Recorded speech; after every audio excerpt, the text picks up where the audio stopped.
Jemaat yang dikasihi Tuhan, berikut protokol yang harus diikuti demi kelancaran ibadah kita. Yuk ikutan nyanyi. Pakailah masker, jangan lupa. Cucilah tangan, jangan lupa. Kalau masuk cek suhu dulu. Masuk lift jangan buru-buru. Di dalam lift, jangan ngobrol. Salaman yuk dengan namaste. Bersimu tutup dengan lengan. Jangan ngobrol di ibadah ya. Saat pulang gak desakan ya. Patuhi prokesnya, patuhi prokesnya, patuhi prokesnya, demi kita bersama. Shalom, selamat datang, selamat beribadah di rumah Tuhan.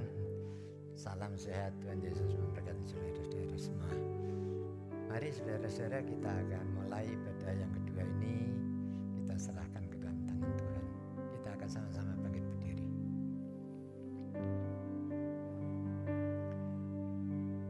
Bahwasanya pertolongan kita datangnya dari Allah Bapa, Khalik langit bumi dengan segala isinya, yang memelihara dengan kasih setianya dan yang tidak pernah meninggalkan perbuatan tangannya. Turunlah ke atas saudara-saudara semua anugerah dan sejahtera dari Allah Bapa dan Tuhan kita Yesus Kristus, sementara kita beribadah kepadanya. Amin. Yang di atas shalom, sudah siap menyembah Tuhan, haleluya. Bapak Ibu, tidak ada alasan untuk kita tidak bersyukur. Tuhan Yesus sangat luar biasa baik buat saudara dan saya. Pagi hari ini kita memasuki minggu pertama, kita akan bersama-sama menikmati perjamuan kudus. Saya rindu mengajak Bapak Ibu untuk merendahkan diri, karena hanya Tuhan Allah yang layak terima sembah, puji dan hormat. Haleluya. Terima kasih Tuhan. Kami bersama umat-Mu sujud di kaki-Mu. Kami rindu menyembah, sebab Engkau kudus. Kulihat langit terbuka, kemuliaan-Mu datang, penuhi tempat ini. Kami umat-Mu bersujud, tersungkur menyembah kekudusan-Mu Tuhan. Penuhi hati kami, kemuliaan-Mu dinyatakan.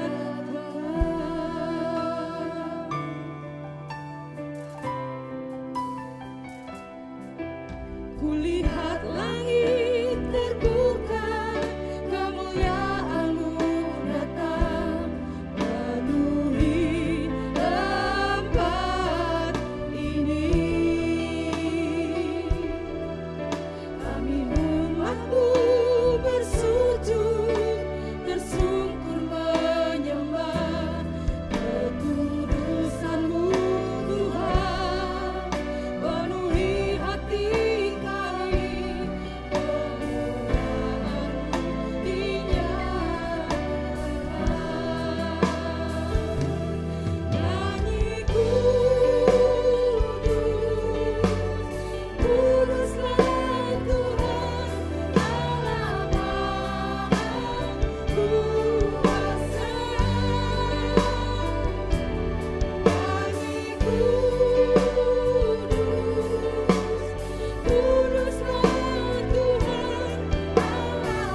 Kudus, kudus Engkau ya Tuhan, Allah yang berdaulat atas kami. Kami datang merendahkan diri kami di hadapan-Mu, bersama umat-Mu di tempat ini. Tuhan, kami menghampiri tahta-Mu.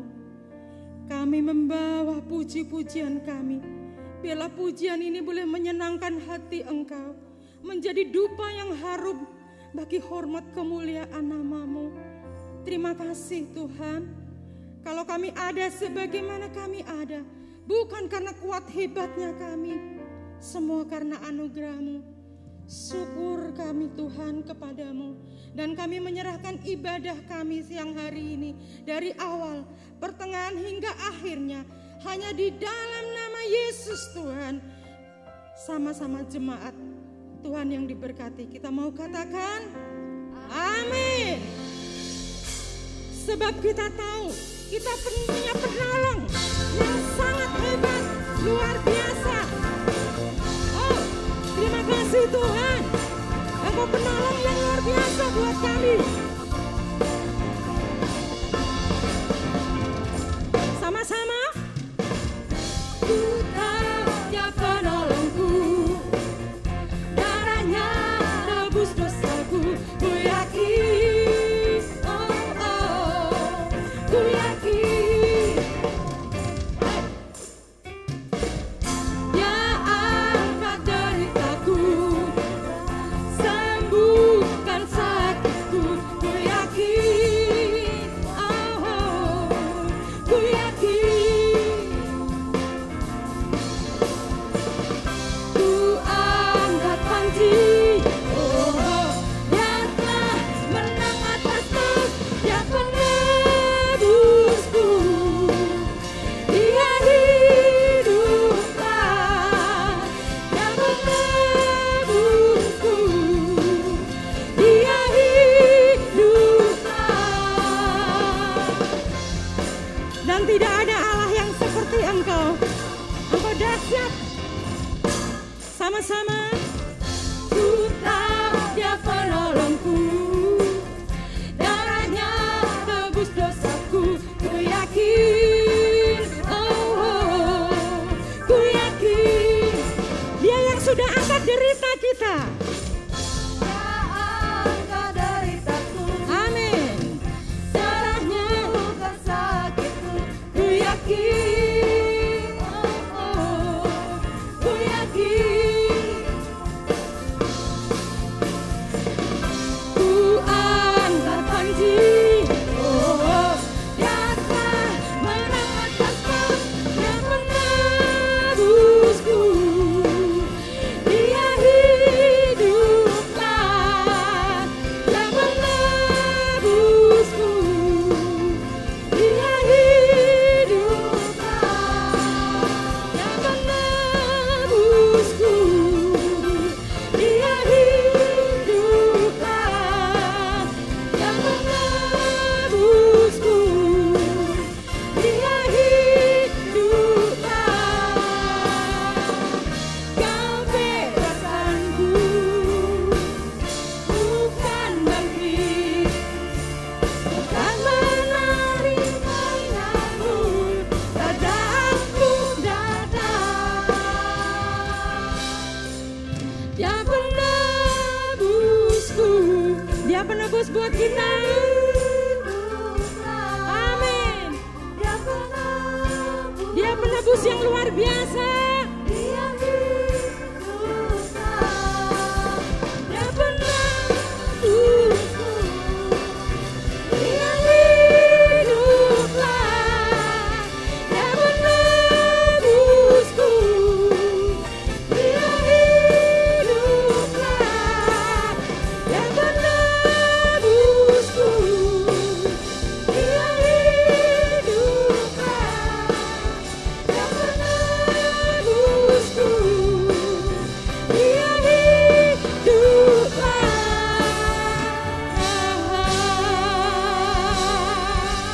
Oh, haleluya. Belum capek ya Bapak Ibu, kita akan tetap semangat, kita tetap berdiri, dan kita akan menyanyikan pujian yang luar biasa.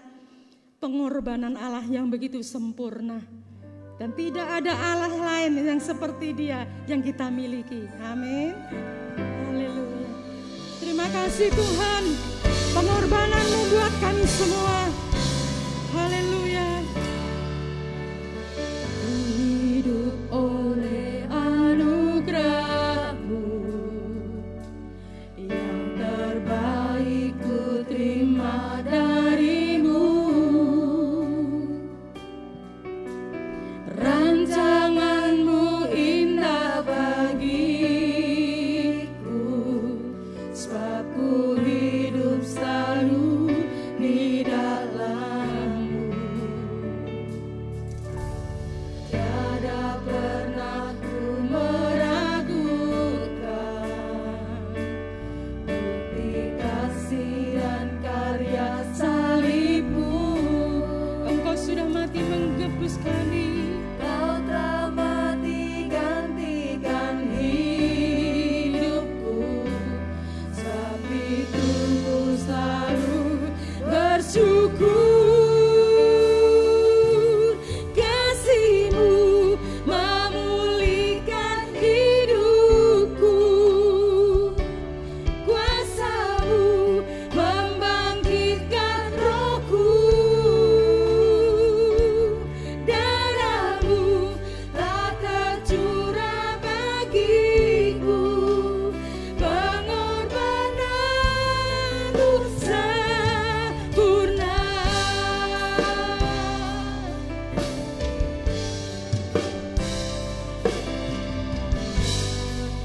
Terima kasih Tuhan.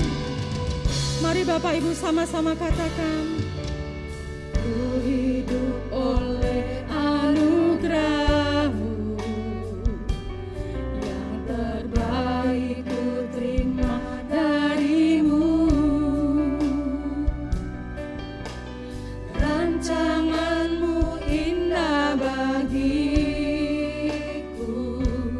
sebab ku hidup selalu di dalam-Mu. Tiada pernah ku meragukan bukti kasih dan karya salib-Mu. Kau telah mati gantikan hidupku, sebab itu ku selalu bersyukur. Kasih-Mu telah memulihkan hidupku, kuasa-Mu membangkitkan rohku.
Darah-Mu sudah tercurah untuk kami. Sungguh pengorbanan-Mu sempurna dalam kehidupan kami.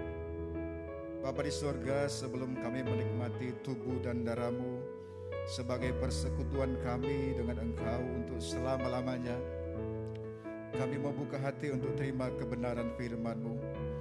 Hamba-Mu yang tidak ada hadapannya ini Tuhan, kiranya urapan surgawi menguasai kami semua, sehingga pemberitaan firman-Mu pada pagi ini menjadi kekuatan iman dalam kehidupan kami, petunjuk bagaimana harus kami hidup dan memperlakukan hidup kami sesuai dengan kebenaran firman-Mu. Bersabdalah Engkau bagi kami semua, kami siap untuk mendengarkannya. Dalam nama Tuhan kami Yesus Kristus, kami berdoa dan mengucap syukur. Haleluya. Amin. Puji Tuhan, silakan duduk.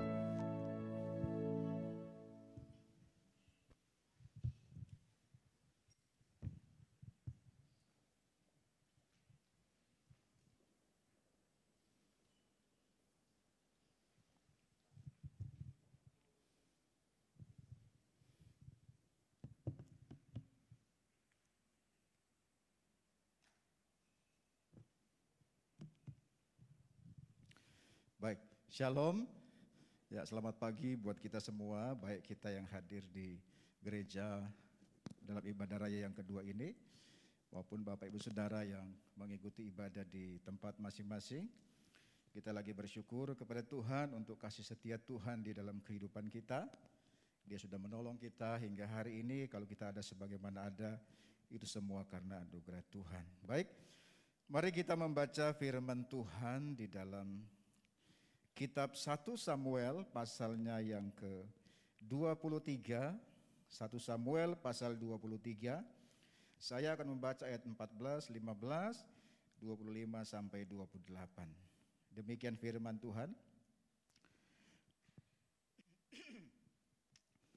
Maka Daud tinggal di padang gurun di tempat-tempat perlindungan. Ia tinggal di pegunungan di padang gurun Sif. Dan selama waktu itu Saul mencari dia, tetapi Allah tidak menyerahkan dia ke dalam tangannya. Daud takut karena Saul telah keluar dengan maksud mencabut nyawanya. Ketika Daud ada di padang gurun Zif di Koresa, ayat 25, ketika Saul dengan orang-orangnya pergi mencari Daud, diberitahukanlah hal itu kepada Daud. Lalu pergilah ia ke gunung batu dan tinggal di padang gurun Maon. Saul mendengar hal itu, lalu mengejar Daud di padang gurun Maon. Saul berjalan dari sisi gunung sebelah sini, dan Daud dengan orang-orangnya dari sisi gunung sebelah sana. Daud cepat-cepat mengelakkan Saul, tetapi Saul dengan orang-orangnya sudah hampir mengepung Daud serta orang-orangnya untuk menangkap mereka. Ketika seorang suruhan datang kepada Saul dengan pesan, "Segeralah undur, sebab orang Filistin telah menyerbu negeri." Maka berhentilah Saul mengejar Daud dan pergi menghadapi orang Filistin. Itulah sebabnya orang menyebut tempat itu Gunung Batu Keluputan. The Rock of Division atau Gunung Batu Keluputan adalah suatu peristiwa di mana Daud ditolong Tuhan secara ajaib ketika dia hampir kehilangan nyawanya. Pembacaan kita tadi sangat jelas.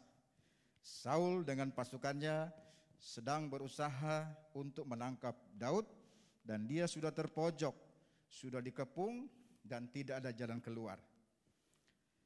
Dan merupakan juga gambaran di mana ketika manusia mengalami jalan buntu dan Tuhan membuat jalan keluar. Ayat tadi juga sudah jelas, Daud sudah terpojok ya dengan pasukannya yang tidak seberapa dibandingkan dengan pasukan yang bersama dengan Saul untuk menangkap dia. Nah, Bapak Ibu Saudara yang kasih dalam Tuhan, tidak bisa dipungkiri bahwa dalam kehidupan kita ini kita mungkin pernah mengalami atau bahkan mungkin sedang mengalami pergumulan seperti yang dialami Daud di atas.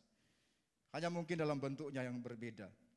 Sebuah keadaan sulit, tidak tahu harus berbuat apa. Semua ilmu yang kita punya, semua keahlian yang kita punya, semua pengetahuan yang kita punya tidak bisa menolong kita. Kita sudah mungkin berusaha semaksimal yang bisa kita lakukan.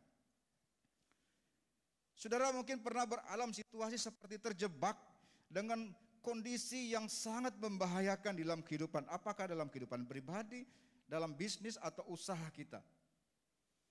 Sebuah kondisi kita merasa tidak ada jalan keluar. Situasi ini mungkin akan menghancurkan saya. Persis apa yang dilakukan atau yang dialami oleh Raja Daud. Dia sudah terkepung, bayangkan saja ini gunung misalnya. Gunungnya itu tidak terlalu besar, itu kira-kira kalau orang Indonesia bilang itu bukit kira-kira. Dia sudah terjepit di situ. Daud dan pasukannya di sini, Saul di sini, dan mereka muter-muter saja di situ. Saul tahu persis bahwa ada di situ, kemungkinan besar ada di situ. Meskipun mereka, Daud dan pasukannya berusaha untuk menghindar, tapi mereka tadi sudah kita baca, sudah terpojok. Tidak bisa lagi bikin apa-apa. Tapi kemudian datang pertolongan Tuhan yang tidak disangka-sangka, yang tidak diduga oleh Daud. Pertolongannya itu bukan dia mengalahkan Saul, tapi Saul pergi karena satu lain hal.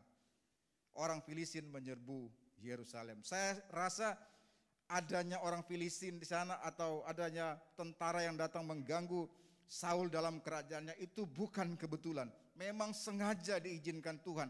Karena Tuhan tahu ada seorang yang perlu ditolong.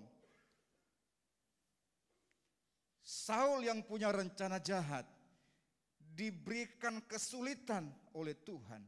Dan kesulitan itu untuk menolong orang benar yang sedang butuh pertolongan. Sehingga pertanyaannya, kalau saya sudah jelaskan tadi, lalu apa yang menyebabkan Daud terjebak dalam situasi itu? Kenapa ada bacaan tadi itu? Mengapa Daud beserta orang-orangnya terjebak di situ, dikepung di situ? Tentu timbul pertanyaan buat saya dan saudara, mengapa itu terjadi? Dosa apakah yang dibuat oleh Daud sampai dia dikejar-kejar oleh Saul? Dalam kasus ini Daud dianggap sebagai musuh negara. Maka Saul dengan segala sumber daya yang dimiliki dikerahkan untuk menangkap, bukan untuk memenjarakan Daud, tapi untuk menghabisi nyawanya. Tadi sudah kita baca. Apa yang menyebabkan itu terjadi? Nah, untuk mengetahui hal itu, kita harus melihat sejenak latar belakangnya dalam beberapa pasal sebelumnya. Kisahnya ini dimulai pada waktu Daud mengalahkan Goliat. Kita semua tahu ceritanya. Bagaimana Daud mengalahkan Goliat. Saya pun juga pernah berkhotbah tentang hal itu. Sebuah kisah yang sangat terkenal. Kita tahu Daud dengan kemampuan yang di bawah rata-rata bisa mengalahkan Goliat. Mari kita baca di dalam 1 Samuel 18. 1 Samuel 18 ayat 5 sampai 8. Daud maju berperang dan selalu berhasil kemana saja Saul menyuruhnya. Sehingga Saul mengangkat dia mengepalai para prajurit. Hal ini dipandang baik oleh seluruh rakyat dan juga oleh pegawai-pegawai Saul. Tetapi pada waktu mereka pulang, ketika Daud kembali sesudah mengalahkan orang Filistin itu, Goliat maksudnya, keluarlah orang-orang perempuan dari segala kota Israel menyongsong Raja Saul sambil menyanyi dan menari-nari dengan memukul rebana, dengan bersukaria dan dengan membunyikan gerincing. Dan perempuan yang menari-nari itu menyanyi berbalas-balasan. Katanya, Saul mengalahkan beribu-ribu musuh, tetapi Daud berlaksa-laksa. Lalu bangkitlah amarah Saul dengan sangat, dan perkataan itu menyebalkan hatinya, sebab pikirnya, kepada Daud diperhitungkan mereka berlaksa-laksa, tetapi kepadaku, saya tambahin aja, cuma diperhitungkan beribu-ribu. Akhir-akhirnya jabatan raja itu pun jatuh kepadanya. Ayat 9. Sejak hari itu, maka Saul selalu mendengki Daud. Bapak Ibu saudara kasih dalam Tuhan, kemenangan Daud dalam mengalahkan Goliat yang menyelamatkan muka dan wibawa Raja Saul, tapi mendatangkan berkat dan sekaligus musibah bagi Daud itu sendiri. Berkatnya apa? Karena prestasinya itu maka Saul mengangkatnya menjadi kepala pasukan. Dia diangkat menjadi kepala pasukan. Tadinya orang yang mungkin tidak diperhitungkan secara militer, Tapi karena dia berhasil mengalahkan Goliat dengan segala hal yang dia kerjakan, maka kemudian Saul mengangkat menjadi kepala pasukan. Komandan lah, katakanlah begitu. Tapi sekaligus dia dapat musibah, yaitu Saul dengki terhadapnya. Sebetulnya begini, kedengkian Saul terhadap Daud itu sebetulnya logis. Raja manapun di dunia ini, atau pemimpin manapun di dunia ini, tidak ada yang ingin disaingi. Tidak ada yang ingin lengser jabatan, tidak ada. Tidak ada yang ingin disaingi. Maka ketika mereka kembali dari peperangan besar ini, yang tadinya tidak punya pengharapan, kita ingat persis bagaimana peristiwa berperang dengan Goliat. Saul sudah tidak mampu, tidak sanggup, dan merasa memang sudah tidak ada cara untuk mengalahkan Goliat. Tapi kemudian Tuhan kirim Daud yang tadinya mustahil dikalahkan menjadi sangat mudah dikalahkan. Yang harusnya mereka mungkin sudah tidak pulang. Karena biar bagaimanapun kalau Daud tidak sampai di medan perang, peperangan tetap akan terjadi, tetap. Dan di atas kertas pasti Saul dengan pasukannya kalah. Bukan mungkin cuma kalah, tapi kehilangan nyawanya. Sangat besar kemungkinan Saul tewas dalam peperangan itu. Tapi Tuhan kirim Daud yang mengubah peta peperangan. Dari tadinya tidak punya harapan menjadi kemenangan besar. Dan dalam peristiwa ketika mereka pulang kembali ke Yerusalem dengan kemenangan besar, tapi di satu sisi Daud mendapat musibah. Oleh karena itu, pelajaran bagi kita, Bapak Ibu saudara dalam Tuhan, dalam hidup ini, ya sudah ingat baik-baik ya, dalam hidup ini, kadang-kadang berkat itu datangnya bareng dengan musibah. Bisa jadi. Atau berkat itu dibungkus musibah, atau lebih tepatnya barangkali musibah itu dibungkus dengan berkat. Dalam kondisi ini Daud dapat dua hal. Dia dapat berkat dari orang yang tadinya bukan siapa-siapa, katakanlah begitu, diangkat menjadi kepala pasukan. Tidak sembarangan orang ada di posisi itu. Orang-orang tertentu saja. Pertama, dia sudah berkarir begitu lama di pasukan. Yang kedua, dia membuat prestasi yang tidak biasa. Dan Daud hal yang kedua, membuat prestasi yang tidak biasa, mengalahkan Goliat. Ada di situ. Berkat itu. Tapi di satu sisi yang lain, dia mendapat musibah, menjadi musuh raja. Saudara, menjadi musuh raja itu tidak main-main. Kalau musuh orang-orang yang bukan siapa-siapa, mungkin kita bisa berkata, no problem. Untuk apa dipikirkan? Tapi kalau musuh orang berkuasa, itu berbahaya. Karena sudah pasti orang yang berkuasa itu akan menggunakan segala daya yang ada padanya untuk menyusahkan saudara. Untuk menyusahkan kita. Yang kebetulan sedang bermusuhan dengan penguasa, katakanlah. Dalam hal-hal tertentu. Pasti dia akan menggunakan wewenangnya, pasti dia akan menggunakan sumber daya. Ini kan Saul begitu. Dia kan tidak kejar Daud sendirian. Dia bawa pasukan lengkap. Mungkin setara dengan Kopassus atau Densus 88 kalau negara kita. Pasukan yang terlatih, yang dicari musuh negara ini. Dan pasti Daud selalu terancam. Tidak disebutkan berapa lama dia bersembunyi. Tapi dalam kondisi ini, dia betul-betul sangat terjepit. Padahal dia baru buat prestasi. Baru menolong Saul. Sehingga Saul tidak kehilangan muka dan juga tidak kehilangan nyawa. Menang dalam peperangan. Tapi apa yang dia terima? Justru dia menjadi musuhnya Saul. Musuh Saul berarti musuh negara. Hidup itu begitu Bapak Ibu Saudara. Maka kita tidak usah heran dalam hidup ini. Kalau kita mendapat sesuatu yang kita tidak inginkan, bukan karena kita berbuat salah. Bukan karena kita berbuat dosa. Bukan karena kita melanggar. Hanya karena ada orang yang tidak suka dengan saudara, karena saudara berprestasi. Saya mau kasih tahu begini, kalau saudara kerja di perusahaan, kerja di mana saja, saudara bekerja dengan baik, dengan giat, memberikan keuntungan yang besar buat perusahaan saudara, memang ada orang yang akan senang dengan saudara. Tapi jangan lupa, ada juga orang yang akan tidak suka dengan saudara. Karena barangkali saudara merupakan ancaman dalam karirnya. Bahkan dalam hidup ini kita suka menemukan orang seperti itu. Ingin jabatan bagus, ingin naik pangkat, ingin gaji besar, tapi tidak bikin apa-apa. Di mana-mana kan kita menemukan seperti itu. Saya yakin saudara tentu mengerti yang saya maksud. Orang yang ingin sukses, orang yang ingin naik jabatan, orang yang ingin, ya naik jabatan pasti kan naik gaji. Tapi tidak bikin apa-apa. Sehingga ketika ada orang yang kelihatan punya potensi untuk ada di situ, dan itu yang dia inginkan, dia terancam. Saul kan terancam. Dia tidak ingin posisinya diambil oleh orang. Menurut saya sih wajar-wajar saja itu. Yang tidak wajar adalah apa yang dia lakukan. Sehingga ini kemudian muncul dalam peristiwa yang kita baca pada pagi hari ini.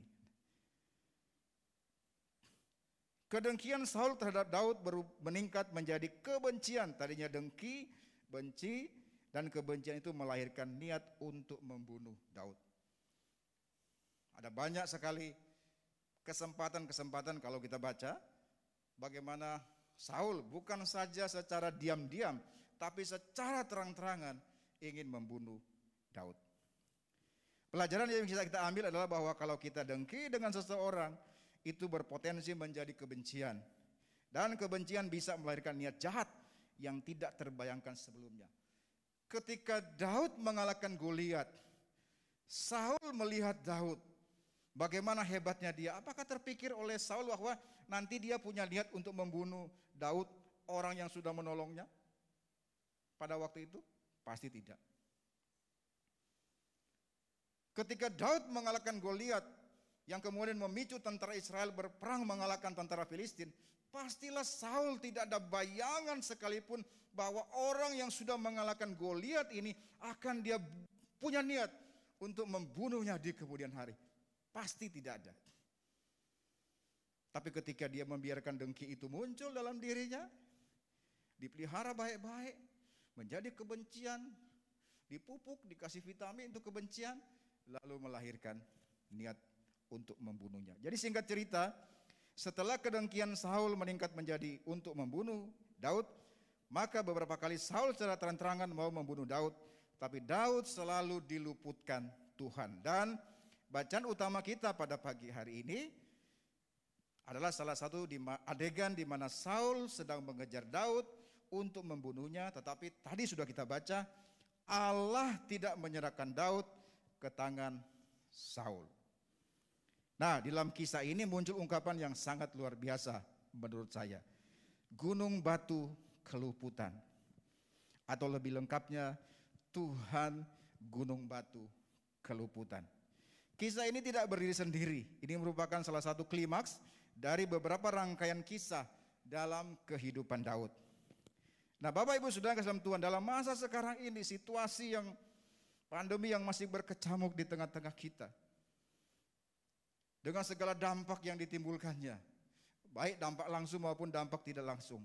Dalam masa sekarang ini kita sangat membutuhkan Tuhan sebagai gunung batu keluputan kita. Sudah tentu sadar bahwa dalam situasi ini Tuhan sangat kita perlukan, justru lebih kita butuhkan di waktu-waktu yang lalu. Karena hanya Tuhan yang mampu menolong kita melewati berbagai hal dalam situasi yang serba sulit seperti sekarang ini. Nah, berkaitan dengan hal itu, ada 4 poin atau 4 hal yang akan saya bagikan kepada kita dalam ibadah raya hari ini. 4 poin itu saya bagi dalam 2 bagian, yaitu 2 hal yang harus kita lakukan dan 2 hal yang harus kita hindarkan. Belajar dari peristiwa Daud ini. Ada 2 hal yang harus kita lakukan dan ada 2 hal yang harus kita hindarkan. Dalam ibadah yang pertama saya sudah menyampaikan 2 hal pertama. Hal yang harus kita lakukan. Oleh sebab itu saya masuk pada bagian yang berikutnya, yaitu 2 hal yang harus kita hindarkan. Mari kita mulai. Kita membaca di dalam 1 Samuel pasal yang ke-17 ayat 32. 1 Samuel pasal 17 ayat 32. Berkatalah Daud kepada Saul, janganlah seseorang menjadi tawar hati karena Goliat itu. Hambamu ini akan pergi melawan orang Filistin itu. Hal yang pertama adalah janganlah menjadi tawar hati. Hindari itu. Karena orang yang tawar hati tidak akan pernah melihat kesempatan atau peluang yang Tuhan telah sediakan. Sudah pasti itu. Mau tidak mau mesti cerita tentang Goliat sedikit. Bukankah Goliat yang dilihat oleh Saul sama dengan yang dilihat oleh Daud? Sama kan? Apa yang dilihat oleh Daud sama dengan dilihat oleh Saul. Goliatnya masih sama. Kecuali yang dilihat oleh Daud adalah cucunya Goliat yang lebih kecil. Enggak, sama, Goliatnya asli itu, bukan KW itu. Artinya mereka punya masalah yang sama. Tapi Goliat yang dilihat oleh Saul membuat dia tawar hati. Sementara Goliat yang dilihat oleh Daud orangnya masih sama. Goliatnya itu masih sama. Tapi Daud tidak tawar hati. Kenapa Saul tidak bisa melihat kesempatan dan peluang yang Tuhan sediakan? Ya karena dia tawar hati. Sudah takut duluan. Memang wajar untuk takut dengan Goliat seperti kalau kita baca ceritanya itu. Luar biasa itu. Tapi Tuhan memberikan peluang, Tuhan memberikan kesempatan, itu hanya bisa dilihat, ditangkap, diterima oleh orang yang tidak tawar hati. Tidak tawar hati itu bukan mengabaikan fakta. Daud kan tidak bilang, oh Goliat itu kecil. Enggak, dia tidak bilang begitu. Dia tidak meremehkan lawan, tidak.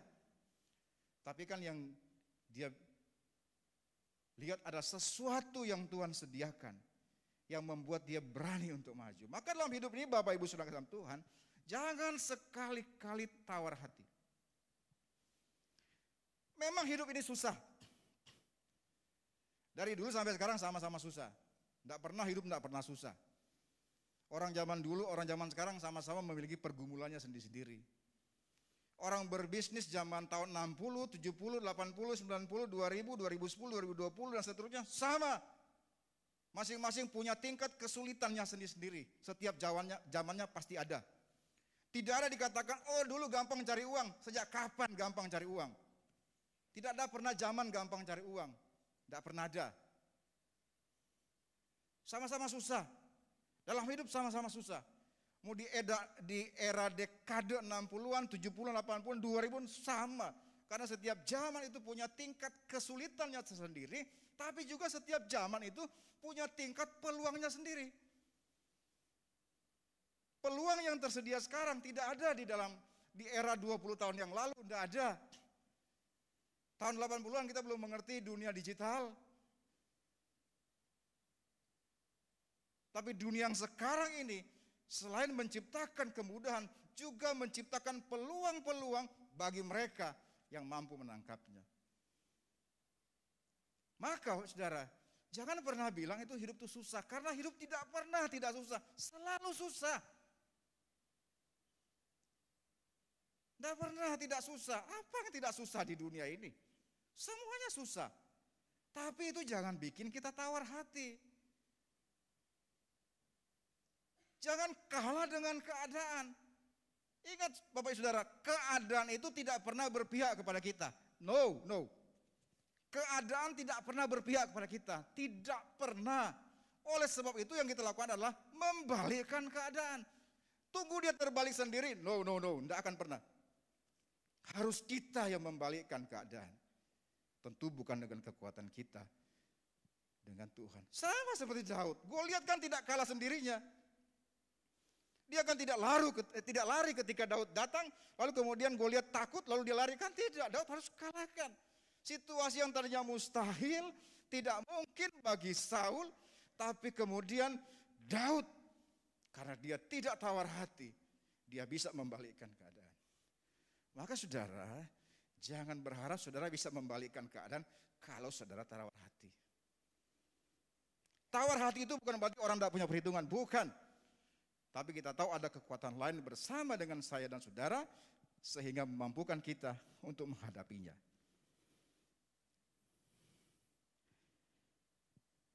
Itu yang pertama. Lalu yang kedua, hal yang harus kita hindarkan. Atau kalau dalam rangkaian seluruh khotbah ini jadi keempat. Kita baca 1 Samuel 18 ayat 12 sampai 16. Saul menjadi takut kepada Daud karena Tuhan menyertai Daud. Ingat, kalau Tuhan menyertai saudara, orang yang punya niat jahat takut sama saudara. Sedang daripada Saul ia telah undur, maksudnya Tuhan. Sebab itu Saul menjauhkan Daud dari dekatnya dan mengangkat dia menjadi kepala pasukan 1000. Ini levelnya makin besar lagi. Sehingga ia berada di depan dalam segala gerakan tentara. Dan Daud berhasil di segala perjalanannya sebab Tuhan menyertai dia. Ketika dilihat Saul bahwa Daud sangat berhasil, makin takutlah ia kepadanya. Tetapi seluruh orang Israel dan orang Yehuda mengasihi Daud karena ia memimpin segala gerakan mereka. Saudara, dalam kisah ini sebetulnya ada niat jahat dari Saul. Kelihatannya dia mengapresiasi karya, prestasi daripada Saul. Saya baca lagi. Ayat 13. Sebab itu Saul menjauhkan Daud daripadanya dan mengangkat dia menjadi kepala pasukan 1000. Sehingga berada di depan dengan segala gerakan tentara. Saul mengangkat Daud menjadi kepala pasukan 1000, berarti lebih besar lagi jumlahnya. Dengan posisi ini, Daud berada dalam situasi yang sangat berbahaya. Karena dia sebagai kepala pasukan, dia harus berada di depan. Menghadapi musuh yang lebih besar jumlahnya. Tujuannya apa? Tidak lain atau tidak bukan, supaya Daud cepat mati. Daud ditempatkan di posisi yang sangat berbahaya baginya. Dengan harapan kalau Daud ada di sana menghadapi musuh yang jauh lebih besar, pasti resikonya lebih besar. Pertanyaan saya begini, apa Daud tidak tahu muslihat dari Saul ini? Apa dia tidak tahu? Sangat tahu. Ingat, Daud juga ada strategi perang. Dia tahu bahwa ketika dia diangkat oleh Raja Saul, bukan semata-mata mengapresiasi karyanya, prestasinya, tapi untuk mencelakakan dirinya. Tapi inilah hebatnya Daud. Apa yang dilakukan?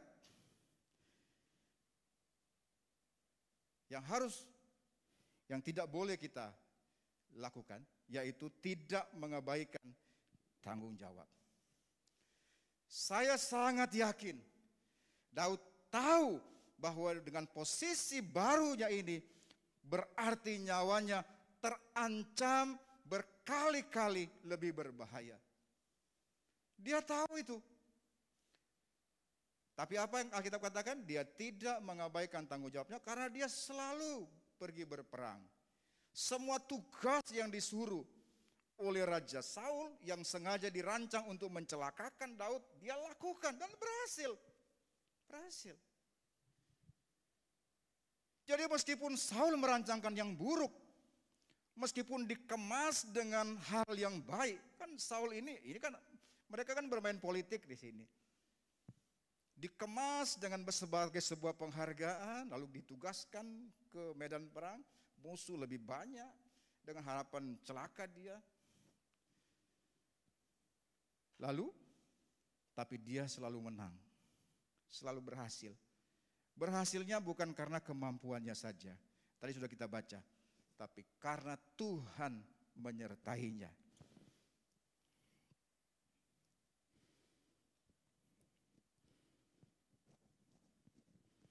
Daud berhasil di segala perjalanannya. Ini perjalanan bukan wisata ini, perjalanan perang ini. Sebab Tuhan menyertai dia. Maka kalau kita tidak tawar hati dan Tuhan menyertai kita, kita tidak mengabaikan tanggung jawab yang Tuhan percayakan. Saudara, tidak usah khawatir, tidak usah takut. Jalani saja hidup ini. Hanya pastikan betul-betul saudara melakukan yang terbaik untuk Tuhan dan tidak melakukan kesalahan. Kalau adakah situasi yang sengaja dirancang untuk menghambat saudara, menghambat karir saudara, menghambat keuntungan finansial saudara, tidak usah khawatir. Daud tahu persis itu, apa yang Saul lakukan. Saya yakin betul Daud tahu itu. Tapi karena dia bekerja dengan penuh tanggung jawab, maka mestinya sesuatu yang dirancang untuk mencelakakan dia, Tuhan ubah itu untuk kebaikan dia. Sehingga dia berprestasi. Dia bisa melakukan yang terbaik dan mendatangkan hasil yang baik. Oleh sebab itu, Bapak Ibu Saudara, kalau kita hidup berjalan bersama dengan Tuhan melalui pimpinan Roh Kudus, maka tidak ada yang perlu kita khawatirkan dalam hidup ini. Ingat kata Yesus, burung di udara dia pelihara, bunga di ladang dia dandani. Apa yang perlu kita khawatirkan? Dari dulu sampai sekarang pegulan hidup manusia masih tetap sama, yaitu berjuang untuk hidup yang lebih baik. Dan dalam perjuangan itu kita akan menghadapi berbagai tantangan hidup. Tapi kita tidak perlu khawatir, tidak perlu takut, karena Tuhan Yesus adalah gunung batu keluputan kita. Dia siap menolong, menyertai, dan memberkati kita semuanya. Amin. Tuhan Yesus memberkati kita semuanya. Mari kita berdoa. Terima kasih Bapa, kami bersyukur untuk kebenaran firman-Mu dalam hidup kami. Kami sadar kami butuh pimpinan Tuhan dalam hidup kami, yang menolong dan menuntun setiap langkah kehidupan kami, sehingga setiap situasi apapun yang kami hadapi, mungkin situasi yang di luar keinginan kami, situasi yang membuat kami terjebak, atau tidak tahu harus berbuat apa-apa. Tapi kalau Engkau Tuhan sebagai gunung batu keluputan kami, Engkau akan menolong kami. Bukan saja menunjukkan kami jalan keluar, bahkan Engkau membuat jalan keluar dalam situasi jalan buntu. Sebab bagi Engkau tidak ada perkara yang mustahil. Engkau tanamkan dalam kehidupan kami, jabarkan firman Tuhan lebih jauh sesuai dengan pola pikir dan pengertian kami, sehingga setiap firman Tuhan mempengaruhi gerak langkah kehidupan kami. Kami hidup oleh firman Tuhan. Makasih Bapa di sorga, kami sudah terima firman-Mu dan kami siap melakukannya di dalam hidup kami. Dalam nama Tuhan Yesus Kristus kami berdoa dan mengucap syukur. Haleluya. Amin. Puji Tuhan. Saya kira Pak Lukas.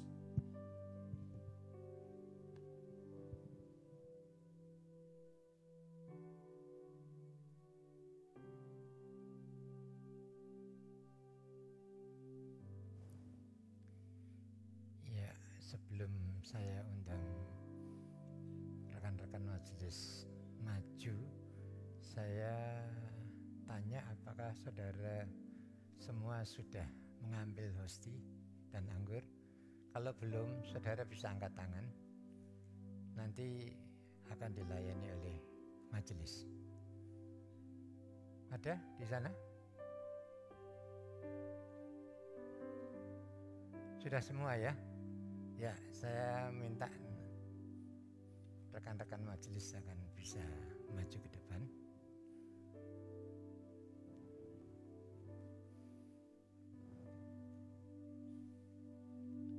Pak Ferry dan Pak Yu.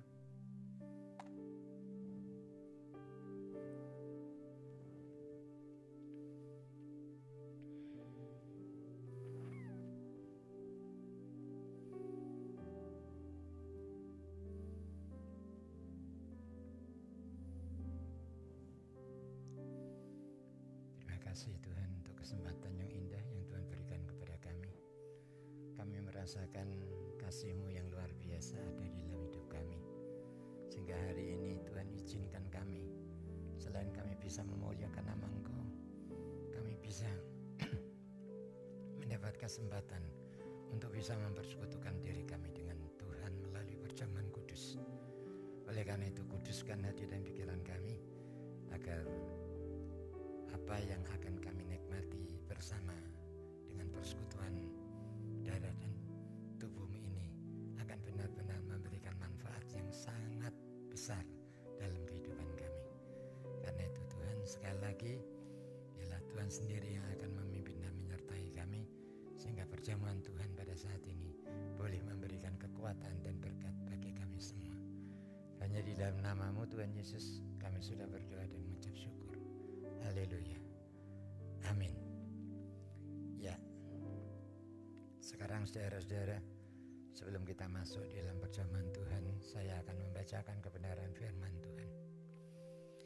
Dan ketika mereka sedang makan, Yesus berkata, "Aku berkata kepadamu, sesungguhnya seorang di antara kamu akan menyerahkan aku."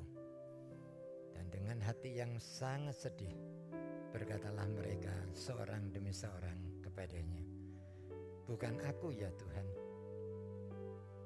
Tuhan menjawab, "Dia yang bersama-sama dengan aku mencelupkan tangannya ke dalam pinggan ini, dialah yang akan menyerahkan aku." Anak manusia memang akan pergi sesuai dengan yang ada tertulis tentang dia. Akan tetapi celakalah orang yang olehnya anak manusia itu diserahkan. Adalah lebih baik bagi orang itu sekiranya ia tidak dilahirkan. Yudas yang hendak menyerahkan dia itu menjawab katanya, "Bukan aku ya Rabi." Kata Yesus kepadanya, "Engkau telah mengatakannya."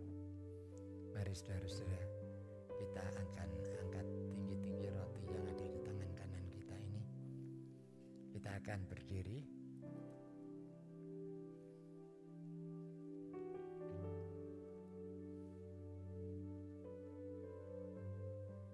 Kita akan angkat tinggi-tinggi. Sebelum kita memakannya, dengarlah firman Tuhan. "Sebab apa yang telah kuteruskan kepadamu telah aku terima dari Tuhan, yaitu bahwa Tuhan Yesus pada malam waktu ia diserahkan, mengambil roti dan sudah itu ia mengucap syukur atasnya. Ia memecah-mecahkannya dan berkata, 'Inilah tubuhku yang diserahkan bagi kamu. Perbuatlah ini menjadi peringatan akan aku.' Bukankah roti ini di mana kita bersama-sama akan memakannya merupakan persekutuan kita dengan tubuh Kristus? Mari kita akan makan bersama-sama di dalam nama Tuhan Yesus Kristus.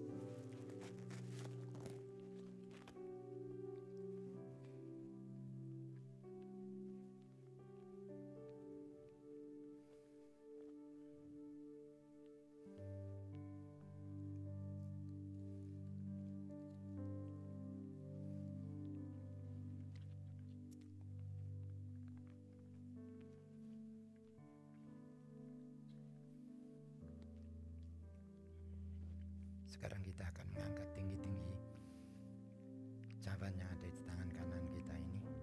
Sebelum saudara meminumnya, dengarlah firman Tuhan. Demikian juga ia mengambil cawan sudah makan lalu berkata, "Cawan ini adalah perjanjian baru yang dimeteraikan oleh darahku. Perbuatlah ini setiap kali kamu meminumnya menjadi peringatan akan aku. Sebab setiap kali kamu makan roti ini dan minum cawan ini, kamu memberitakan kematian Tuhan sampai ia datang."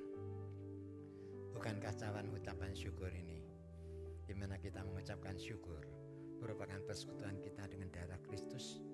Mari kita akan minum bersama-sama di dalam nama Tuhan Yesus Kristus.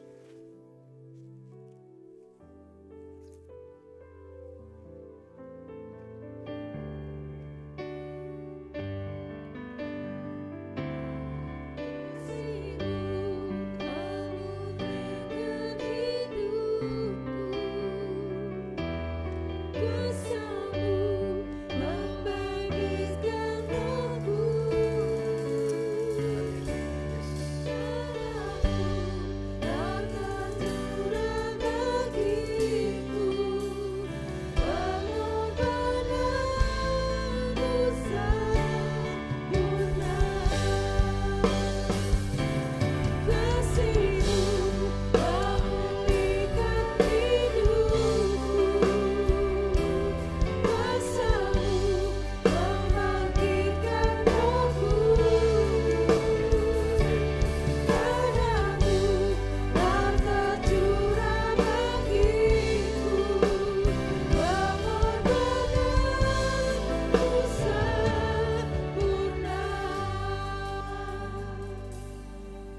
kami tetap yakin kuasa-Mu tidak berubah dari dulu, sekarang, sampai selama-lamanya.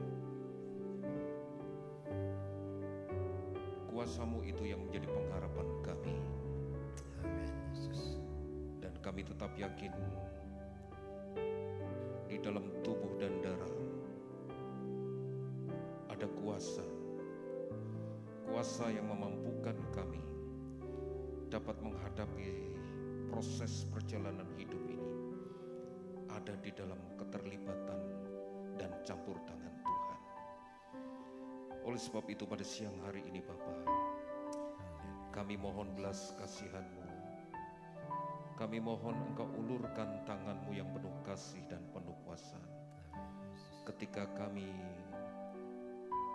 membawa saudara-saudara kami yang saat ini berbaring sakit, mengalami kelemahan tubuh, atau sedang menjalani proses pemulihan atas kesehatan mereka.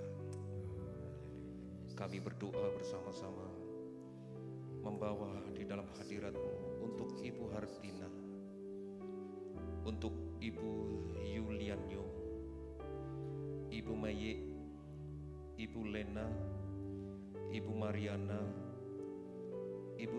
Bapak Singlip, Ibu Kinglip, Ibu Wimeyung, Ibu Tan Kimoy, Ibu Wawa, Ibu Tiamnyo, Bapak Yakub Willy Prasetyo, dan juga Bapak Lim Tiong Lip.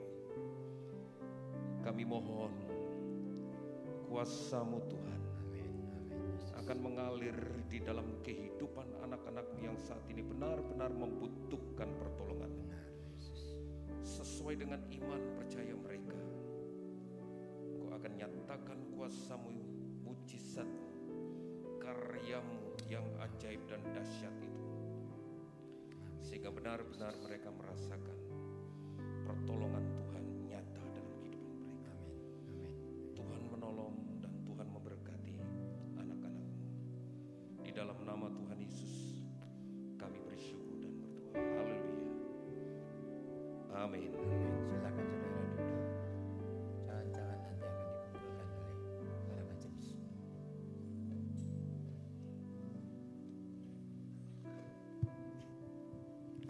Ya, pagi menjelang siang hari ini kami menyambut bagi Bapak Ibu Saudara yang baru pertama kali hadir beribadah bersama dengan kami. Kalau ada bisa bangkit berdiri untuk kami kenal dan disambut oleh Bapak Ibu majelis.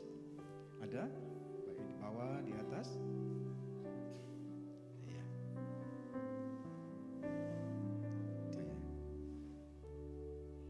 Ya. Berikutnya kita akan berdoa buat saudara-saudara Bapak Ibu sidang jemaat yang berhari ulang tahun sepanjang minggu ini, dari hari Senin sampai hari Minggu ini, tanggal 28 Maret sampai dengan tanggal 3 April. Kalau hadir di ibadah raya kedua ini boleh juga bangkit berdiri untuk kita kenal dan kita doakan. Ada?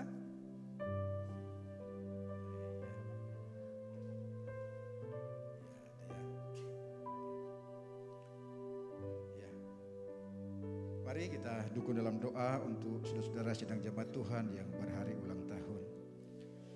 Bapa di surga, kami membawa saudara-saudara kami jemaat-Mu yang dalam pekan ini berhari ulang tahun. Tuhan sudah tambahkan atau genapkan usia setahun dalam kehidupan mereka. Kami sadar Tuhan, di tengah-tengah situasi yang tidak biasa ini, perjalanan setahun yang kami lewati bukan perjalanan yang mudah. Tapi kalau kami boleh ada hingga hari ini, itu semua karena anugerah Tuhan. Oleh sebab itu Bapa di surga, kami ikut bersyukur bersama-sama dengan saudara-saudara sidang jemaat yang berakhir ulang tahun dalam pekan ini. Tuhan sudah menolong di dalam kehidupan mereka. Kami percaya ada begitu banyak berkat yang Tuhan sudah curahkan di tengah-tengah kehidupan mereka, baik berkat-berkat jasmani maupun berkat-berkat rohani. Oleh sebab itu, saudaraku yang berhari ulang tahun, hiduplah bersama dengan Tuhan. Kiranya Tuhan memberkati engkau dengan kasih karunia, rahmat, damai sejahtera, Dan semua yang baik yang Tuhan sudah janjikan kepada kita, kiranya Engkau boleh terima itu dalam kehidupanmu. Dan lakukanlah firman Tuhan, maka engkau akan menikmati janji berkat Tuhan di dalam kehidupanmu. Hadapi hari-hari besok tidak dengan takut dan gentar untuk situasi yang dihadapi, sebab Tuhan bersama dengan engkau. Terima kasih Bapa di sorga, kami serahkan saudara-saudara kami yang berulang tahun dalam kasih dan anugerah Tuhan. Kami sudah berdoa dan mengucap syukur dalam nama Yesus. Haleluya. Amin. Selamat ulang tahun dan Tuhan Yesus memberkati.